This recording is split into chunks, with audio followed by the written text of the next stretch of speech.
नमस्कार, बहुत स्वागत आपका। आप देख रहे हैं द न्यूज, आपके साथ मैं सृष्टि मिश्रा। तो एक बार फिर से मोदी सरकार, एक बार फिर से यहां लिखा जा रहा है कि जीत की हैट्रिक लगा चुकी एनडीए। हालांकि बहुमत इस बार बीजेपी अकेले दम पर नहीं लाई, 32 सीटों से बीजेपी पिछड़ी, लेकिन एनडीए के साथ मिलकर बीजेपी ने एक बार फिर से देश में सरकार बना लिया है। और आज बात हुई है एनडीए के घटक दलों के साथ मीटिंग की। यह मीटिंग बहुत अच्छी रही और बता दें जल्द ही शपथ लेते 8 तारीख को देखे जा सकते हैं देश के प्रधानमंत्री नरेंद्र मोदी। और उन्होंने अपने पद से इस्तीफा भी दे दिया है। तो अब हम उन्हें प्रधानमंत्री नहीं कह सकते, लेकिन राष्ट्रपति द्रौपदी मुर्मू ने उनसे अनुरोध किया कि आप जो है अभी अपने कार्यकाल को 3 दिनों के लिए सर्व करें। यानी कि देखिए दर्शकों, एक नियमावली होती है कि अगर आप इस्तीफा दे देते तो आपको प्रधानमंत्री नहीं बोला जाएगा।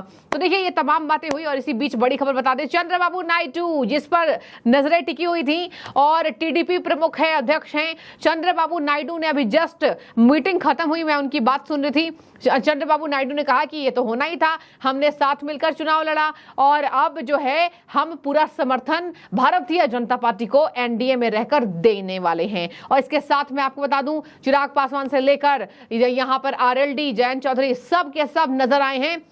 एक बार फिर से बीजेपी नेताओं में यहां पर खुशी उनके चेहरों पर दिखी है। और बता दें आपको, एक बार फिर से देश में मोदी सरकार बनती नजर आ रही है। विपक्ष ने पूरी जोर आजमाइश की, लेकिन कुछ हाथ नहीं आया। आपको मैं बता दूं कि हाथ क्यों नहीं आया। देखिए साफ है, आंकड़ों का अंतर है।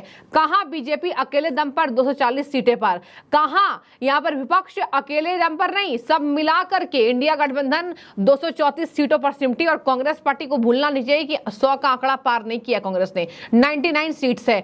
पिछले बार से चुनाव में यूपी में प्रदर्शन बहुत बढ़िया रहा और 33 सीटों पर भाजपा को सिमटवा दिया कांग्रेस और अखिलेश यादव ने मिलकर। लेकिन इस बार यहां पर इंडिया गठबंधन की सरकार बन गई है। तो तमाम यहां पर रस्साकशी के बीच, माथापच्ची के बीच नीतीश कुमार भी यहां पर समर्थन पत्र दे चुके हैं, चंद्रबाबू नायडू से लेकर सभी दलों ने। और इसी बात का विश्लेषण हम करेंगे और पत्रकार जी मौजूद है। पत्रकार जी बहुत नमस्कार, आपको स्वागत। बताइए क्या लगता है, इस बार सरकार बन गई देश के अंदर और पूरी जो लेफ्ट लॉबी लगी हुई थी, विदेशी फंडिंग हुई है, कैसे भी नरेंद्र मोदी को इस बार उखाड़ फेंकना है लेकिन उखाड़ नहीं फेंक पाए, तो क्या लगता है कि जनादेश मिला है? और हालांकि बीजेपी थोड़ी सी चूकी, तो आपको लगता है कि बीजेपी इस 5 सालों में अपनी गलतियों को नहीं दोहराएगी और उसको, उस घाव को भर लेगी? और सरकार कैसी रहेगी, मजबूत रहेगी या टूटी फूटी सरकार चलेगी? क्या बड़े फैसले देश के प्रधानमंत्री ले पाएंगे जब उनके पास अपने दम पर बहुमत नहीं है? तो क्या कहेंगे?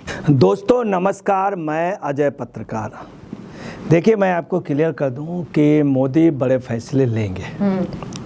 आपको हम 2014 की बात बता रहे हैं। मोदी ने कुछ बातें कही थी जो उस समय हंसी में ली गई।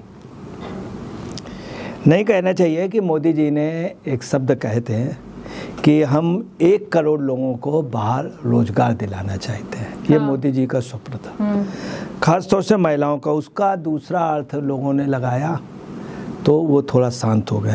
उन्होंने आर्मी में भी सुधार के लिए कहा था। तमाम ऐसी चीजें जो किसी भी प्रधानमंत्री की हिम्मत नहीं हुई कहने की। बिल्कुल सही। आर्मी में सुधार के अलावा आर्मी में बढ़ोतरी की बात कही थी, वो नहीं कह सकते हैं क्योंकि आर्मी का इशू है। मगर जो उन्होंने बात कही थी वो देश हित में कही थी, वो कभी डॉक्टर अंबेडकर जी ने भी कहा था।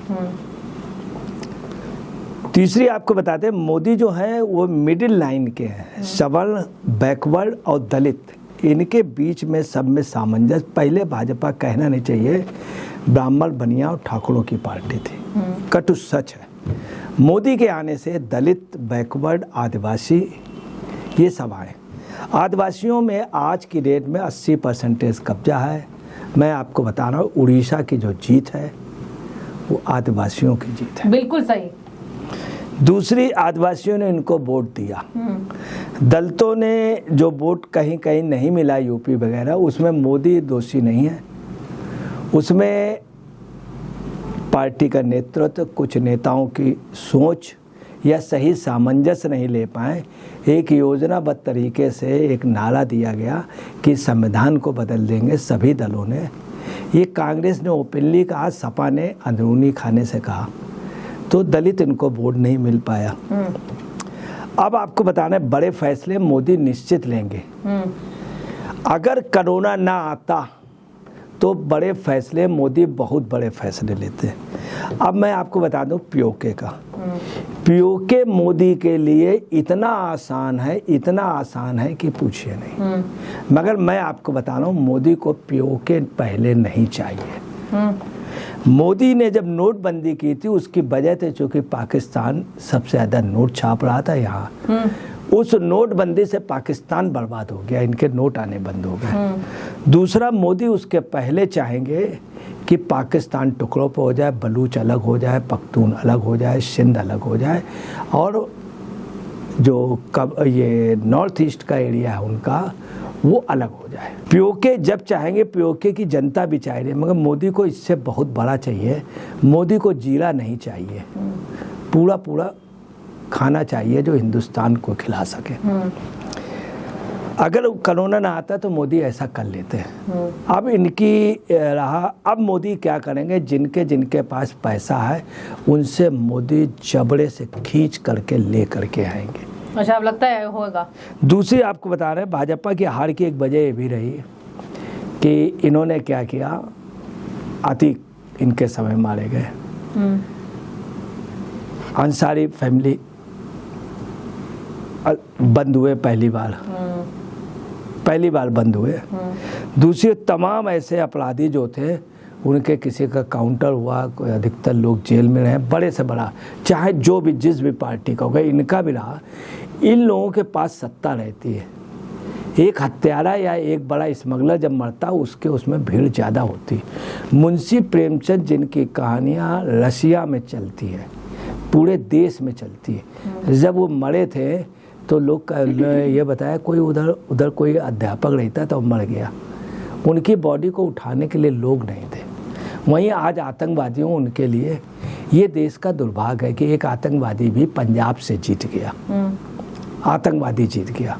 हालांकि सच ये है कि आप पार्टी के इंस्ट्रक्शन थे कि पूरे वोट उसको ट्रांसफ़र कर दो, ये भी कटु सच है, ये भी कटु सच। अब मोदी काम करेंगे, मोदी की सरकार गिरने की बात है। आज की मैं आपको बैठक का बता रहा हूँ, उसमें ज़्यादा बोले हैं नीतीश कुमार स्वामी, नायडू। उन्होंने कहा कि भाजपा के साथ मेरा आज से नहीं, बहुत पहले से संबंध है। हमारी हर मुसीबत में खड़े रहे, हमने काफ़ी उतार चढ़ाव देखे, हर मोड़ पे भाजपा ही हमारे से। दूसरा, एनडीए जो है 11 जून को बैठक कर रही है। तो दूसरी आपको बताना है कि इनका ये 7 जून को बैठक और 8 जून, मगर मैं आपको बता रहा हूँ ऐसा नहीं होगा। ये इसके पहले ही सरकार बना। आज नीतीश ने आते ही कहा भाई इसमें देरी नहीं, तुरंत आज अभी तुरंत होना चाहिए, उन्होंने कहा। ये बात नायडू ने बोली। इन लोगों ने ये भी आश्वासन दिया है कि संख्या बल कराना हमारा काम है, हम सब परिवार हैं, एक है। दूसरी, उन्होंने कहा कि मोदी के नेतृत्व में ही देश और हम सबको भरोसा है और उन्नत करेगा। हमें देश को आगे बढ़ाना है, अगर जरा सा भी कुछ हुआ तो देश की प्रोग्रेस रुक जाएगी। 1947 में हम दुनिया की बड़ी ताकत बनने जा रहे हैं, वो रुक जाएगा। जो तीसरी इकोनॉमी पे हम जा रहे हैं वो रुक जाएगा। इसके अलावा आपको बता रहे हैं कि अभी बेंजामिन ने भी बोला है और वहाँ के इजराइल के उन्होंने बोला, तमाम लोगों ने स्पष्ट रूप से कह दिया है कि जितनी जल्दी से जल्दी हो, इनको आज 7:45 पे ये जाएंगे वहाँ पर राष्ट्रपति के पास पुनः। और मोदी जी दोपहर को गए थे, उनका इस्तीफा स्वीकार हो गया और लोकसभा भंग हो गई। ये सरकार जल्दी बन जाएगी, ये वजह। अब आइए, मोदी क्या 5 साल चलेंगे? आप नोट कर लीजिए, दुनिया की कोई ताकत नहीं रोक सकती, मोदी 5 साल चलेंगे, जम के चलेंगे। अब आइए इंडी गठबंधन। इंडी गठबंधन में मैं आपको बता रहा हूँ कि आप डीके शिवकुमार से इस बारे में, डीके शिवकुमार ने साफ कह दिया था कि कोई इसमें कोई वो है कि कहीं कांग्रेस वगैरह आएगी, मोदी जीत के आ रहे हैं, कोई सरकार बनेगी।